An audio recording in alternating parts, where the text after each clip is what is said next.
Hi అండి. Welcome to my channel. చాలా రోజులైంది కదండి వ్లాగ్స్ తీసి. అనుకోకుండా ఈరోజైతే వ్లాగ్ స్టార్ట్ చేశాను. ఈరోజు 365 వత్తులు అయితే వెలిగించుకున్నాను అనమాట.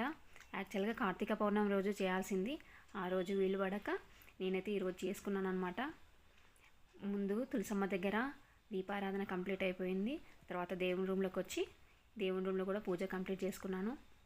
పూజ కంప్లీట్ అయిపోగానే కొద్దిగా టీ తాగేద్దామనేసి కిచెన్లోకి వచ్చి నేనైతే టీ పెట్టేసుకున్నాను అనమాట. ఈలోపు పిల్లల్ని లేపాను. చలికాలం కదా, అస్సలు లేవట్లేదండి. యాక్చువల్గా అయితే 6-6:30 వరకు లేస్తారు డైలీ. చలికాలం అవడంతో అస్సలు లేవట్లేదు. బెడ్రూమ్ నుంచి వచ్చి మళ్ళీ హాల్లోకి వచ్చి పడుకున్నారనమాట. లేపితే అస్సలు లేగట్లేదు. సరే వాళ్ళు లేచే లోపు నేను టీ అయితే తాగిద్దామనేసి కిచెన్లోకి వచ్చి నా టీ పెట్టేసుకున్నాను. ఈ టీతో మరిగే లోపు అయితే ముందు రోజు తోముకున్న అంట్లన్నీ ఉన్నాయి కదా, అవన్నీ అయితే నీట్గా సర్దేసుకుంటున్నాను అనమాట.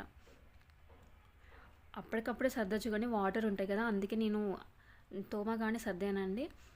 నెక్స్ట్ డే మార్నింగే మళ్ళీ అన్ని అంట్లన్నీ సర్దేసుకుంటాను. అటు టీ పెట్టేసుకొని నెక్స్ట్ ఈ పని చేసుకుంటున్నాను. ఈ అంట్లన్నీ సర్దేసే లోపు టీ అయితే అయిపోయింది. ఇక నేను మా వారు ఇద్దరం టీ తాగేద్దాం అనుకుంటున్నాం.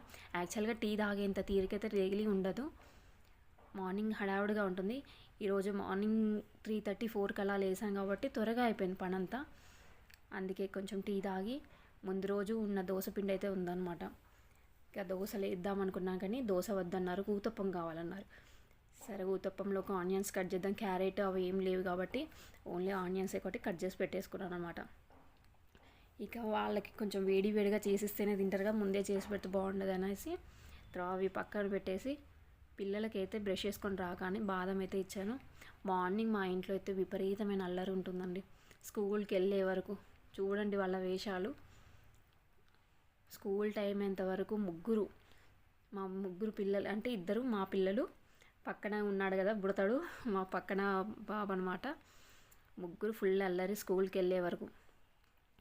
వాళ్ళ హాల్లో బాదం తింటూ ఉన్నారు. ఇక నేను కిచెన్లోకి వచ్చి వాళ్ళకి టిఫిన్కి అయితే మా వారికి అయితే ఫస్ట్ వేస్తున్నాను అనమాట. ఆయన 7:30 వరకు వెళ్ళిపోతారనమాట. ఆయనకైతే ఫస్ట్ వేస్తున్నాను.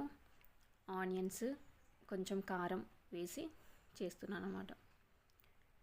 ఎక్కువ ఊతప్పం నాకు మా చిన్నోడికి మా వారికి ఇష్టం. మా పెద్దోడైతే అస్సలు ఎక్కువ ఇష్టపడాడు. వాడి కోసం మళ్ళీ దోశ వేయాలి. ఇక ఇలా అయితే రెడీ అయిపోయింది ఊతప్పం. ఇక మా చిన్నోడికి మా వారికి అయితే వేసి ఇచ్చానమాట.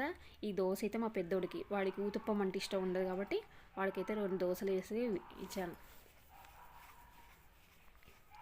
ఎందుకో ఫస్ట్ వేసిన దోశ అతుక్కుపోయిందండి. ఎప్పుడు నాకు ఇలా కాలేదు. ఫస్ట్ దోశ వేస్ట్ అయిపోయింది. సరే ఏదో ఒక ట్రై చేసి మళ్ళీ నెక్స్ట్ దోశలు అయితే బాగా వచ్చినాయి. వాడికి వేసి ఇచ్చాను. వాళ్ళైతే తింటున్నారు టిఫిన్. తినేటప్పుడు వాళ్ళకి ఏదో ఒకటి ఉండాలి. ఫోన్ ఇదివరకు అయితే ఫోన్ బాగా వాడేవాళ్ళు అనమాట. ఈ మధ్య అస్సలు నేను ఫోన్ ఇవ్వట్లేదు వాళ్ళకి. చూడడం చాలా వరకు కంప్లీట్ తగ్గిపోయింది. కానీ వాళ్ళు అడుగుతున్నారు, అమ్మ కాసేపు టీవీ చూస్తామని. సరేలే ఎప్పుడో ఒకసారి టీవీ చూస్తే తప్పేనండి, తినేటప్పుడు మాత్రం పర్మిషన్ ఇస్తున్నారు చూడడానికి. వాళ్ళు ఇక టీవీ చూస్తూ టిఫిన్ చేస్తున్నారు.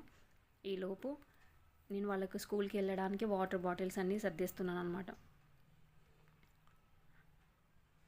ఒక పని చేస్తూనే నెక్స్ట్ ఇంకో పని చేయాల్సిందే. మార్నింగ్ అంత హడావిడిగా ఉంటుందన్నట్టు. అటు వాటర్ బాటిల్స్లో వాటర్ పట్టేసి వాళ్ళకి స్నాక్స్కి అయితే జామకాయ కట్ చేసి పెడుతున్నాను ఇద్దరికి. జామకాయ కొంచెం పెద్దగా ఉంది అనేసి ఇద్దరికి హాఫ్ పెడుతున్నాను.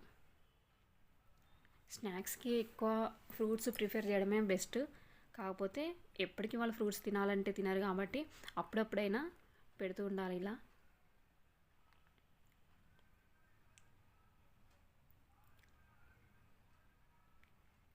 వీళ్ళకి ఇలా స్నాక్స్ పెట్టేసిన తర్వాత నెక్స్ట్ కర్రీకి అయితే యాక్చువల్గా ఇంట్లో ఏం కూరగాయలు లేవు.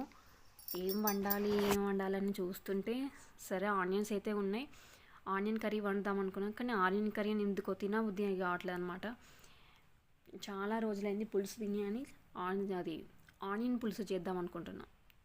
ఉల్లిగడ్డ పులుసు. దానికోసం చింతపండు అయితే నానబెట్టేసి ఫ్రిడ్జ్లో పెట్టానండి. చింతపండు గట్టిగా అయిపోయింది. దాన్ని తీయడానికి చాలా ఇబ్బంది అయింది కట్ చేసి పెట్టడానికి. ఇక కొంచెం చింతపండు అయితే తీసుకొని దాన్ని మంచిగా కడిగేసుకొని నానబెట్టి పెట్టుకున్నాను అనమాట. వీళ్ళు రెడీ అయ్యేలోపు నెక్స్ట్ చింతపండు నానడానికి టైం పడుతుంది కదా, నానితేనే కొంచెం గుజ్జు మంచిగా వస్తుందని ముందే నానబెట్టి పెట్టాను అనమాట. నెక్స్ట్ పిల్లల్ని రెడీ చేశాను. వాళ్ళు ఇక దేవుని రూమ్లోకి వచ్చి ఒకసారి దండం పెట్టుకొని వచ్చారు దేవుడికి. పిల్లలకి ఇలాంటి అలవాట్లు మంచిది కదా, ఎటైనా బయటికి వెళ్ళేటప్పుడు దేవుడికి దండం పెట్టుకొని వెళ్ళడం అనేది మంచి అలవాటు కదా. పిల్లలకి ఇలాంటివి నేర్పిస్తే పెరిగే కొద్దీ వాళ్ళే అన్నీ నేర్చుకుంటారు. మనం చిన్నప్పుడు చిన్న చిన్న విషయాలన్నీ వాళ్ళకి చెప్పాలి. ఇక వాళ్ళు రెడీ అయ్యి స్కూల్కి అయితే వెళ్ళిపోయారు. వాళ్ళు వెళ్ళిపోగానే నెక్స్ట్ నేను టిఫిన్ చేశాను. వాళ్ళు వెళ్ళగానే ఫస్ట్ ఒక 10-15 మినిట్స్ రెస్ట్ అనేది కంపల్సరీ తీసుకుంటాను అనమాట.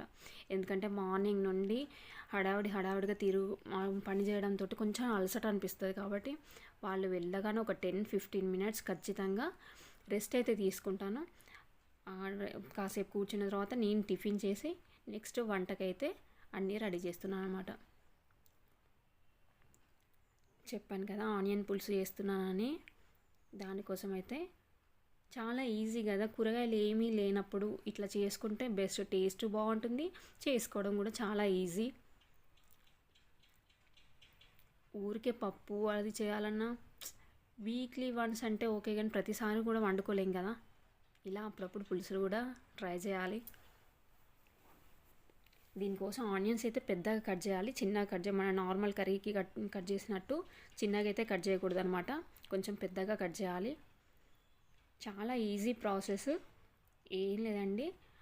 ఆయిల్లో పచ్చిమిర్చి ఆనియన్ వేసి బాగా వేగిన తర్వాత కొంచెం బాగా వేగకూడదు, కొంచెం ఆనియన్ ఉడికిన తర్వాత అల్లం వెల్లుల్లి పేస్ట్ వేసి కొద్దిగా పసుపు వేసి కలిపేయాలి. దాంట్లోనే ఆ ఉల్లిగడ్డల్లోనే కారం దీనికి పులుసులో కొంచెం ఎక్కువ పడుతుంది. నార్మల్ కర్రీలకి వేసిన దానికంటే కొంచెం కారం ఎక్కువ పడుతుంది అనమాట. కారం ఉప్పు వేసి కలిపేసుకోవాలి. అది కారం అంతా కొంచెం ఆనియన్స్కి పట్టేలోపు చింతపండునైతే మంచిగా గుజ్జు తీసుకోవాలి. చింతపండు గుజ్జు యాక్చువల్గా నాకు అంతకుముందు పల్చగా చేసేదాన్ని, పులుసు సరిగా చేసేదాన్ని, అంటే పర్ఫెక్ట్గా వచ్చేది కాదు. ఈ మధ్య ఒక ట్రిక్ అయితే నేర్చుకున్నాను అనమాట. చింతపండు గుజ్జు ఎంత ఎక్కువగా పోస్తే పులుసు కూరలు అంత టేస్టీగా అయితే ఉంటాయని నిజంగా ట్రై చేశాను, బాగుంది. మీరు కూడా ట్రై చేయండి. పులుసు చాలా చిక్కగా పిండి పోసాను అనమాట. ఎంత పులుసు చిక్కగా పోస్తామో నేను అనుకున్నాను, పులుసు ఎక్కువ చిక్కగా ఉంటే పులుపు అవుతుందేమో అని. కానీ కారము ఎక్కువ వేయడం వల్ల రెండు బ్యాలెన్స్ అవుతుందన్నమాట. కారం ఎక్కువ వేసి పులుసు చిక్కగా పోసి దానికి కొంచెం తగినంత వాటర్ పోసి కాసేపు అయితే మరగనివ్వాలి.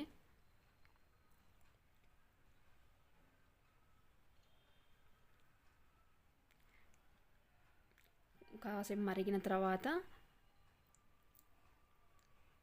దాంట్లో కొద్దిగా మెంతి పౌడర్, కొంచెం ఒక 1 స్పూన్ 1.5 స్పూన్ మెంతి పౌడర్ వేసి కొత్తిమీర ఎక్కువ వేయాలి.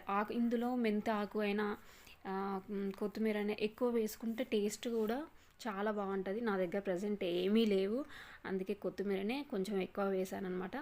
వేసి ఒక 10-15 మినిట్స్ కలిపి ఉండనిచ్చి ఆఫ్ చేయాలి, అంతే.